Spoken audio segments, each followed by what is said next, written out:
Hey folks, today we're setting up a sound system tuning rig from scratch right here in the studio. This is my personal rig. We're going to test it out with an old speaker that I got about 10 years ago. It's going to be a lot of fun. I'm going to walk slowly, step by step, to have exactly what gear you need to have in front of you, how to connect it all together, how to set levels, how to capture a measurement with free software. So if you got the physical gear in place, you could get started today with this. But just in case you don't, I've got a great resource for you. It is a free PDF that you can get at the link below, or go to producedbymkc.com/audio toolkit.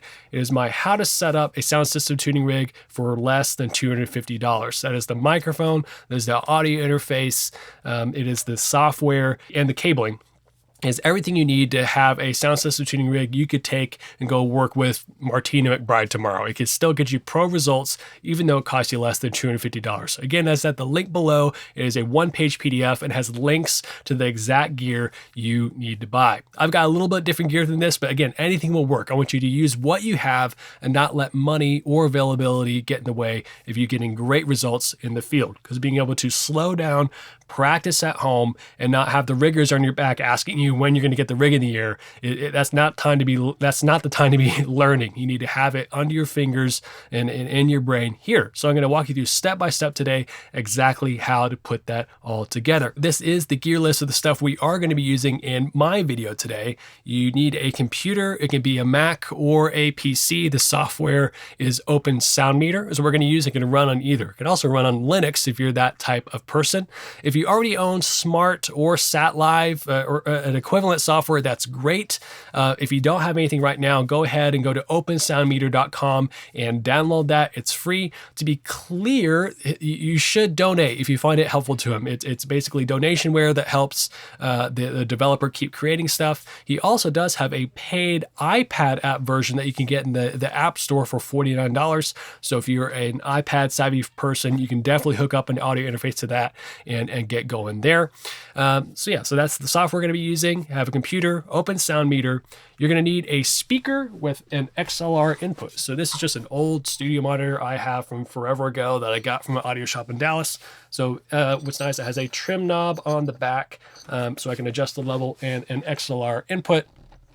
You're going to need a measurement microphone. This is my handy dandy Audix T1M. You can go ahead and grab the one that I have in the resource at the link below. If you do not have one, it's the most cost-effective and affordable one that will get you great results.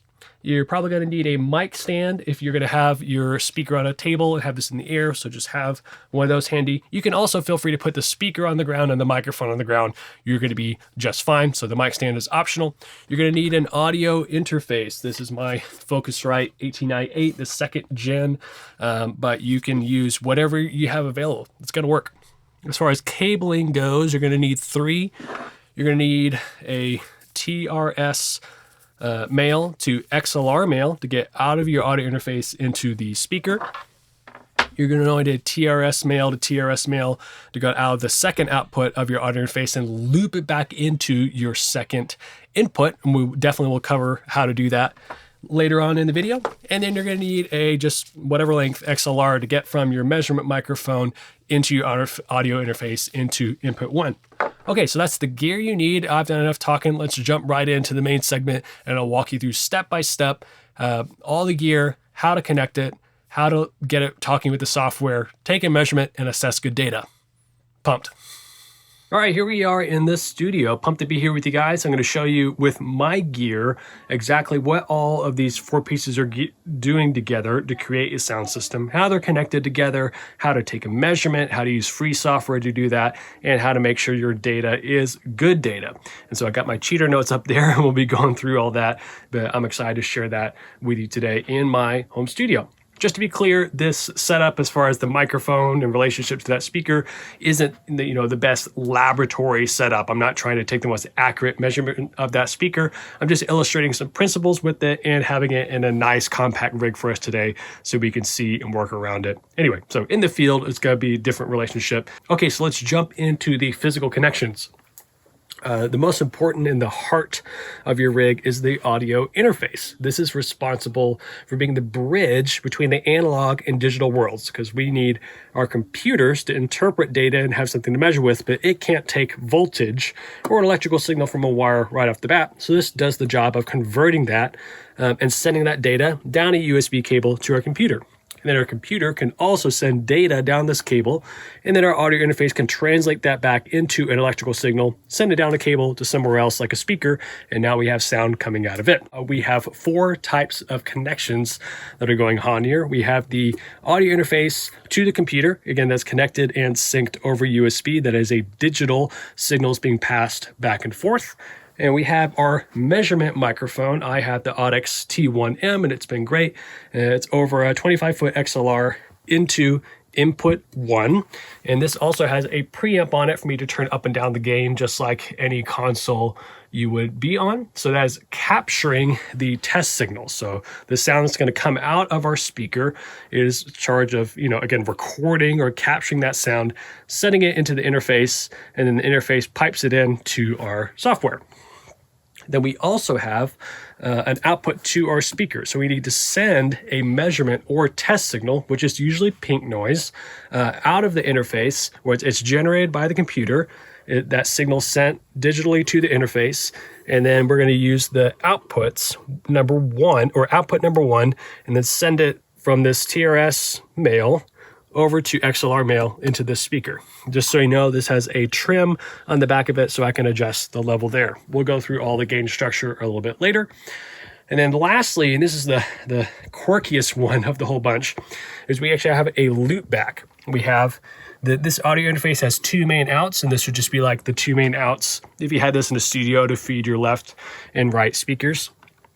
So this second out loops, and it's a balanced TRS mail cable, and it comes right back in to the line input on input number 2. So we're going to, later in our software, we're going to use our measurement signal, which is here in the microphone, and then our reference signal, which is basically our pure, I'm not going to say untouched, but it is our standard, our benchmark, in which we're going to compare the signal from the microphone to the pink noise coming back in on this channel. So a note on microphone placement in general, the closer you're able to get this to a source, the more, I wouldn't necessarily accurate, but the more coherent or clearer the data is. Just like it's hard to hear someone across the Grand Canyon versus standing 1 foot away from them. If you can get it closer, the better. So if you just don't want to have to worry about it in a home environment where you try to test the stuff and figure it out, just to get it close. Usually 6 feet away is a good place to start. I've got it closer here just to keep the rig compact, and so I don't have to run my generator super loud. Okay, so let's walk through the software now. I'm running a MacBook Air M1, and it's plenty of horsepower to make all this happen.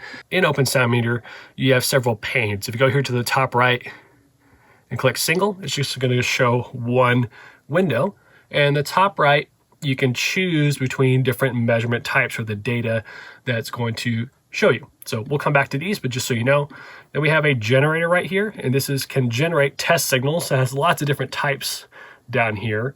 What we're going to hang out on, at least for today, is pink. And pink noise is basically equal random noise per octave. And so it sounds like just random noise to us. The human brain and ear hears logarithmically in energy space that way. So we use pink noise versus white noise. I can do a video on that a little bit later, but just use pink and you will be in good shape. You can also go here to a target trace, and that, if I go back to magnitude, is able to see if we wanted a curve in our system or response we want to shoot for. We can use that. We won't worry about that today, but just so you know what that is. And then we go here to our measurement tab, and this is where we're going to spend the most time. There are several menus or settings.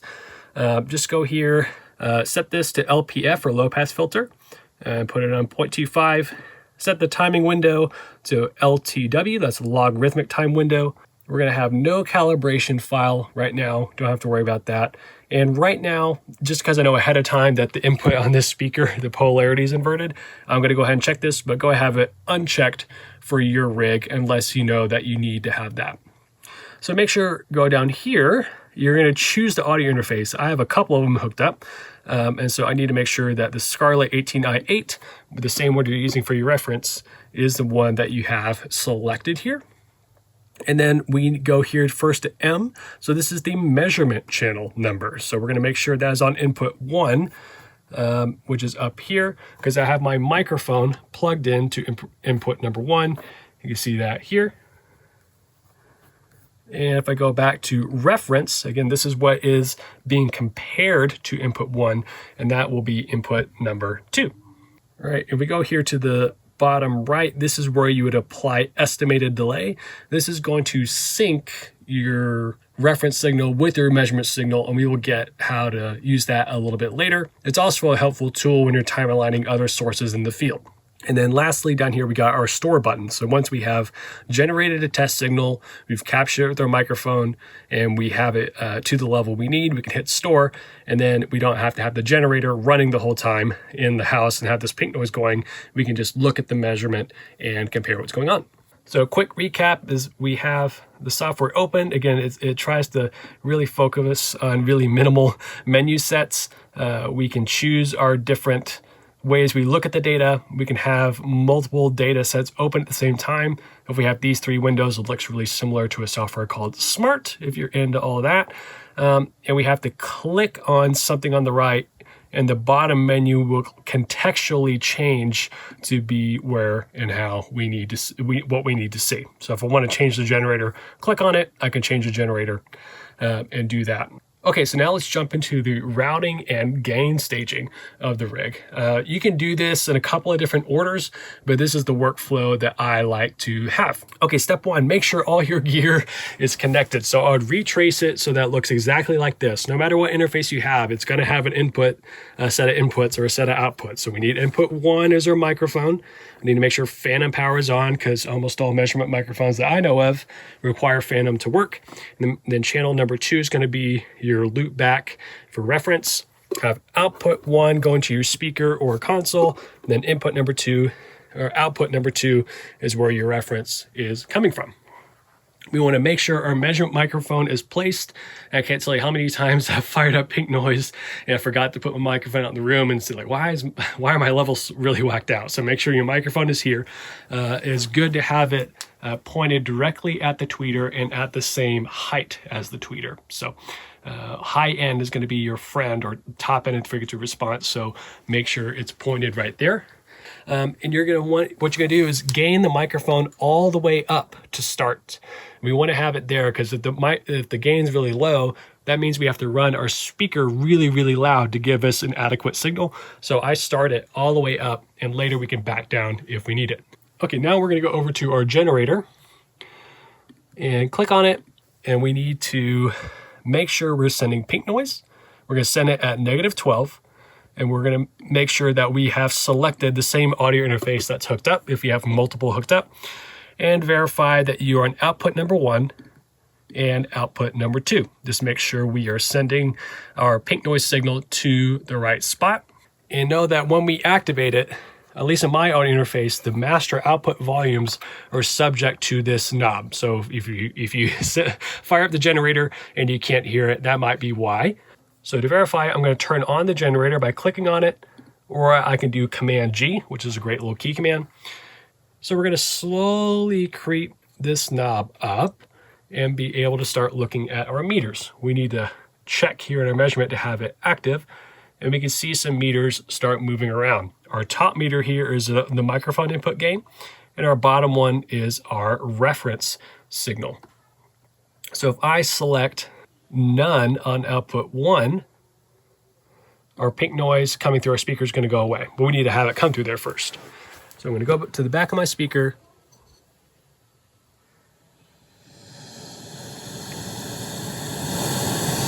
and I start to hear some pink noise come through my speaker, which is great. And don't worry about this data. I know it's looking funny, but if I go to output 1 and I mute it now, the pink noise goes away. So I verified that yes, output 1 is going to the right place. So I like to check that. I'm going to do here. And I'm going to turn it off one more time. And now if I turn off output 2, I now see the meter on bottom, which is my reference signal, go away. So that was the pink noise going out of output 2, running into input 1. I don't see a green light here now anyway. And so output 2, that jumped back, and we are good to go. And put it back on output 1. Yes, I'm hearing pink noise again, which is great. So I'm going to turn this speaker back down. And yes, I verified my generator is going to the right spot. So now that our routing and output levels are where we need to, from the interface, now we need to adjust the microphone input gain if we need to, and the speaker output levels. So you need to start with the speaker volume at 0, the mic gain all the way up, which is already there for us. Then fire up the generator and bring up your interface's output volume to full. So we'll do that. So the generator is still on. Now I'm bringing this volume pot for the interface all the way up. So it should be sending full signal from this to the speaker, but the level on the speaker is all the way down. Now we're going to turn up the speaker volume.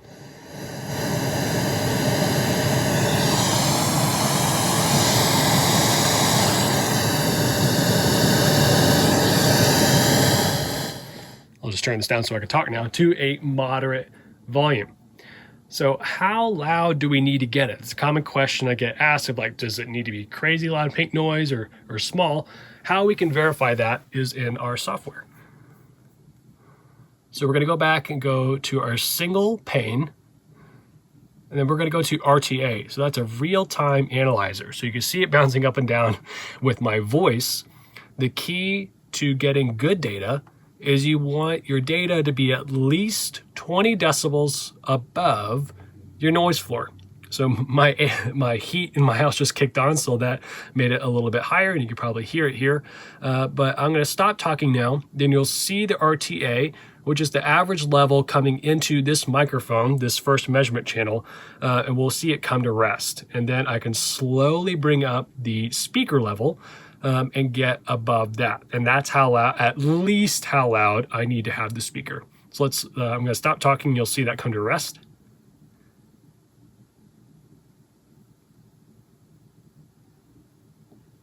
So about 1K, so the center of the frequency range that I kind of like to look at, is sitting about negative 100 dB. So that's way down there.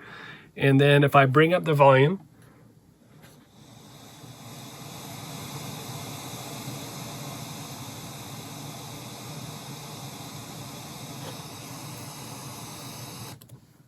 that was just at negative 80, so that was 20 dB higher, and that the speaker wasn't very loud. So the thing is, so from the high end on up is good data, but I still need to get the low end hotter to accommodate for the AC noise and what's going on in here. So I'm probably going to need to get it at least twice, maybe 4 times as loud as that to make sure that is good data there. So anyway, make sure you're able to get the speaker at a reasonable volume. And again, I like to eliminate variables as I go. So being able to have this all the way up eliminates the gain stage of, like, oh wait, what's my generator signal versus my monitor volume versus my mic input gain versus the speaker level. So this process I'm walking you through is a way to help eliminate guesswork when gain staging all this stuff.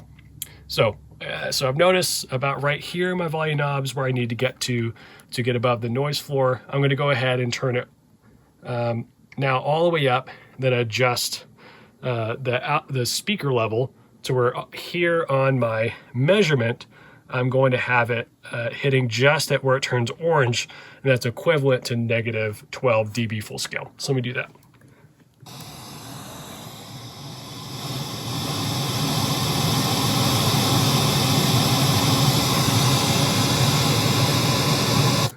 So you can see that generator, my top level signal, so the microphone, it was just turning orange, and that's where I have the monitor volume all the way up, and I turned the input of the speaker level trim to where it got me there. So that's now a constant. I'm not going to touch this, the speaker trim again. I've got to where I know that with this all the way up, the microphone gain all the way up, and this speaker turned up a little bit, I know that's going to get there.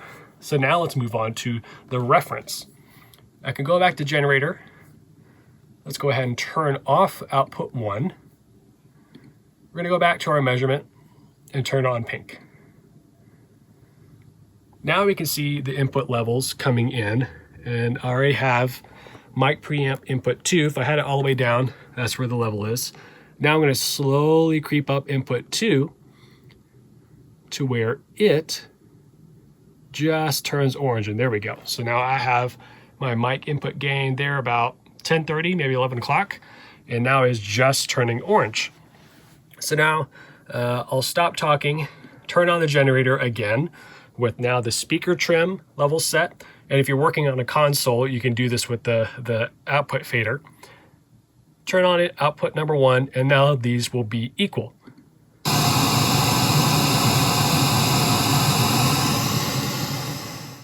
So great, so now our measurement signals and our reference signal with the current trim setting on the speaker and the mic preamp gain and our output volume all the way up have got it to where these are equal. And I also noticed that the RTA level for the top end on up sat about -60. So that was a good 40 dB above the noise floor, which is great. Again, since my heat just kicked on and some of the truck noise outside, I don't have the greatest data here on the low end, but we will see how it shakes out. Okay, we've gone through all the connections. We've gain staged the system. We've made sure everything's in the right spot. Now it's finally time to take a measurement. So we have already assessed the noise floor, but just in case you didn't look at that, just know where is my negative or my 20 dB above point to start off first. And I would note that on your output knob. And we're going to use this to drive the level into the system. So we're going to turn on the generator now, the signal generator. Command G. See that pop over on top right. And then we're going to bring up the master volume on the interface so that the pink noise is at a moderate level.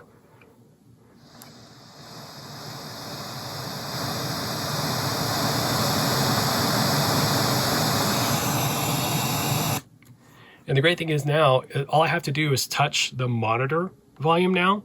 And what stays constant is my measurement signal versus my reference, minus what's going on in the noise floor, because they're both outputs are driven by the same knob. They stay the same. So that's a neat little hack to not have to worry about, oh, where did I leave my fader on my console or the speaker? I like driving it from here so that it stays constant. So if I need to lower the level in the room of my measurement because something needs to happen or I need to raise it, I can easily do it with my monitor knob and not have to worry about managing other gain stages. So that is a reasonable volume here in this room. It's probably about 1:30, 2 o'clock on that. And now we verified that we are indeed above our noise floor by looking at our RTA. And now we're going to pop over here on the top right. I'm going to bust it out to 3 panes. And I like looking at impulse response on the top, phase in the middle, and magnitude on bottom. We're not going to jump too in the weeds on what each of these panes do specifically, but we will do a flyover once we get some data. But this is also the same default layout that Smart has, so I like having it there just in case I do need to go ahead and work in Smart, which is another audio analyzer by Rational Acoustics. Okay, with the generator on, let's crank it back up. What we're going to look at is when we have measurements selected, I want us to look at our estimated delay. I'm going to go ahead and zero that out. And what this does is compares the time it takes for the reference signal once it comes back in compared to the time for the signal to get here to the microphone. So the speaker to the microphone is obviously going to be late compared to this reference signal because it takes time for the speaker to actually move the air and travel through space and get to the microphone. So I'm going to turn on the generator and we will see what this measurement looks like.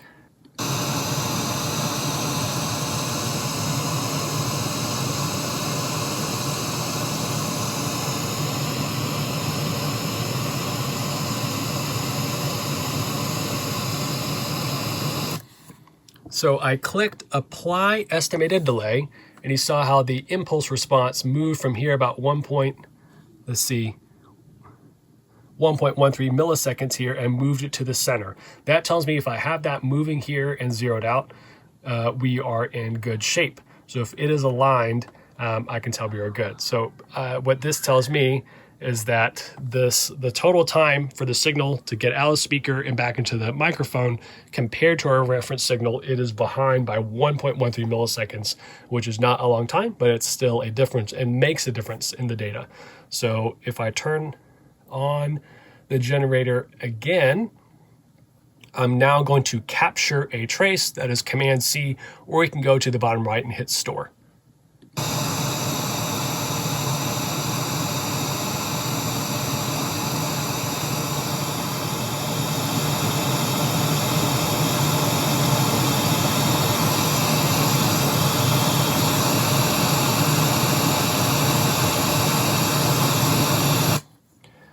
Great, so now I've hit Command C. It's gonna move this to be a different color than the original measurement. I'll turn this off, and now we're just looking at the frozen measurement of that. I'm gonna make this a little bit different color so we can see it easier. Let's make it a nice bright yellow. Boom, we got that. So now here is a stored trace in our software. Pretty cool, huh? So now we have this data frozen in time and we can analyze it. So to know for sure if we have good data or not, Open Sound Meter can do two things for us to let us know. So they're both related to coherence. Coherence means, is the data I'm getting on the measurement signal somewhat like the reference signal? So I like to go to the top, change, once I know the impulse response is lined up, I'm going to go here and go to coherence. And if my coherence line, basically the same colored signal line as my signal, is above this orange line, or 90%, that means I'm in really good shape. That means I'm more than 90% coherent, meaning I have good data.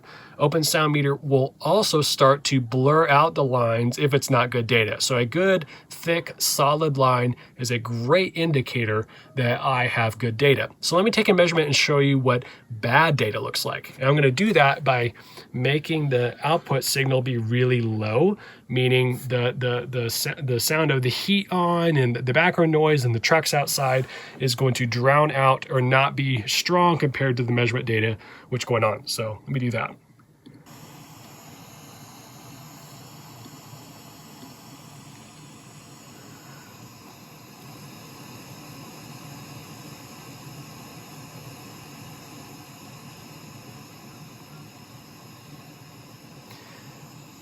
You can see here the blue line, especially when I talk, that's really not coherent. It's like, wait, you're nowhere near like the pink noise. But if I shut up, you can slowly bring down the volume of the pink noise in the speaker. It's just going to slowly drop away into chaos.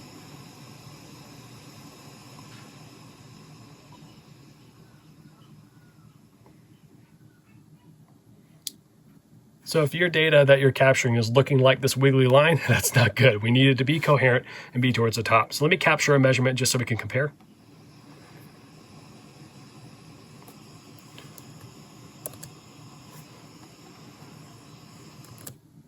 Great. So now if I look at our number 2, see how there's dropouts and lines and parts where this is totally dipped out. Where coherence isn't good, it's not going to give us great data.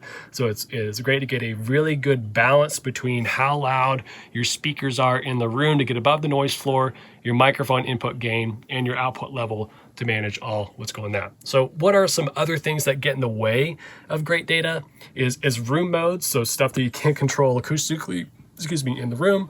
There's reflections, there's off the floor and walls, there's gear wired the wrong way. So, this speaker, the polarity is inverted on the input. You also could be too far from a source. If you're tuning a really huge rig, sometimes it's really hard to get microphones close enough. If you're in the back row, you have to really crank up the rig to make it go there. Okay, so let's do a quick recap of what we learned. We got 4 components of the rig. We got a computer hosting the software, our interface, which is the central bridge and hub. We have our actual system or speaker itself, and then we have our measurement microphone capturing it. We're able to use the microphone in input 1 to capture the sound. Input 2 is our reference. Our output 1 is going to our speaker. Our output 2 goes to our reference input. Open Sound Meter uses a pair of inputs to compare them against each other. and that's what's happening. We were getting a transfer function. I forgot to mention that earlier. That's what's going on. So an RTA, however, is simply a way to look at the magnitude of whatever's going on in the microphone at a given time. It's not comparing anything, but all the other math we looked at today is comparing our measurement to our reference. And if they are similar, we have highly coherent data. We learned how to gain stage the rig step by step by starting with our mic preamp up, our reference input down, or monitor input down, and slowly bringing up the test signal to get the speaker at the right level, which we need to be at least 20 dB above the noise floor. We then got our test signal coming into input 2 at the right place at -12, and made sure the signal coming to our microphone was there. We were able to link the outputs with this knob and then just drive whatever signal in the room we needed, and had our measurement and reference signals equal. We looked at what does good data look like, what does bad data look like, and that is it.